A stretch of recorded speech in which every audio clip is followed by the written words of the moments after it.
મનુજી હા આજે પેલો પ્રશ્ન તમને પૂછું છું.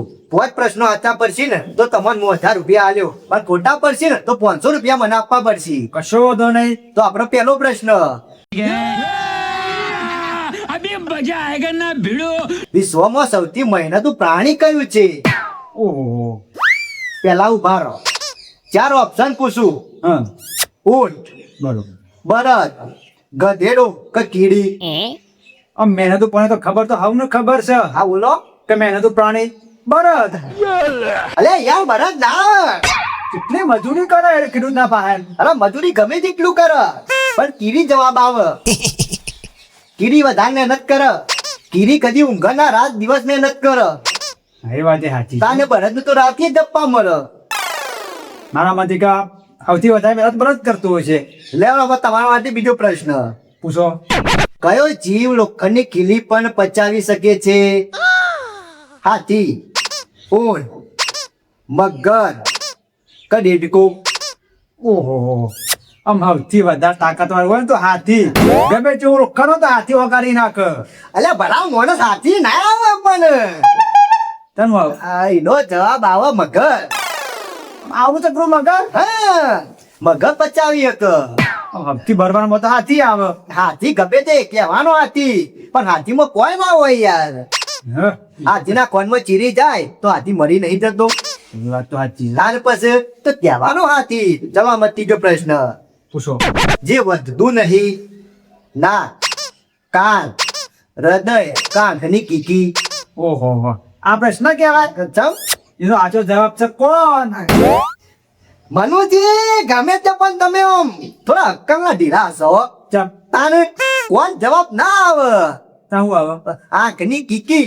કોણ તો વધે આમ મોટા તોય, પણ આંખની કીકી વધે. મારા માંથી કોણ જવાબ આવતો હશે? તાને આ કોણ હાથીના જોયા છે? આવડા મોટા. તાન પછી યાર ભલા મોણસ એટલું તો વિચાર કરો.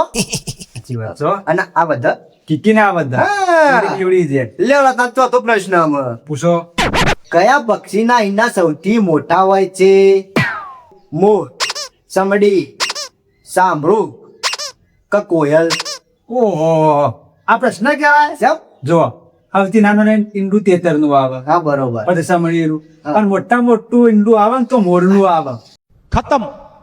કાકા બી મારી નજરે જોયેલો હશે. એટલે મોર અવાજ આવે. મોર. कौन है ये लोग कहां से आते हैं ये? મોર જવાબ ના આવે, અને સાંભળું જવાબ આવે. ઈનો એનો મોટા મોટો હોય. નોંધ કરી આપણે જોયા નહીં એટલે આપણને ખબર ના હોય કે મોરનો એડો જોયેલો એનો મોટો એડો હોય. હા એ જોવાના તો કોઈ નહીં, પણ વચવા રાખો તો ખબર પડે. ગમે જેવું હોય તો સવાલ આવડી જાય. લેવતા ને પાંચમો પ્રશ્ન, પૂછો. કયું પ્રાણી પાછા પગે ચાલી શકતું નથી? ઊંટ, ઘોડો, ગધેડો કે કાંગારૂ? ઓહો. આ પ્રશ્ન પ્રશ્ન જ છે કે ઘોડો ખરો ને, કદી પાછા પગે ના હેડીએ કે.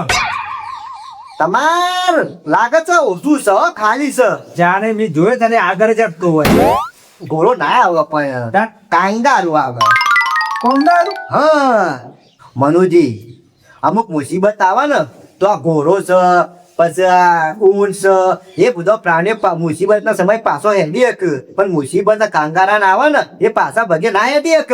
એવું હોય. ઓહો એટલે અમુક થોડું ધ્યાન રાખવાનું, અમુક નોલેજ રાખવાનું, ખબર હોવી જોવે. બરોબર. તો લાવો 1000 રૂપિયા તાન. આ દિયો. કશો વાંધો નહીં.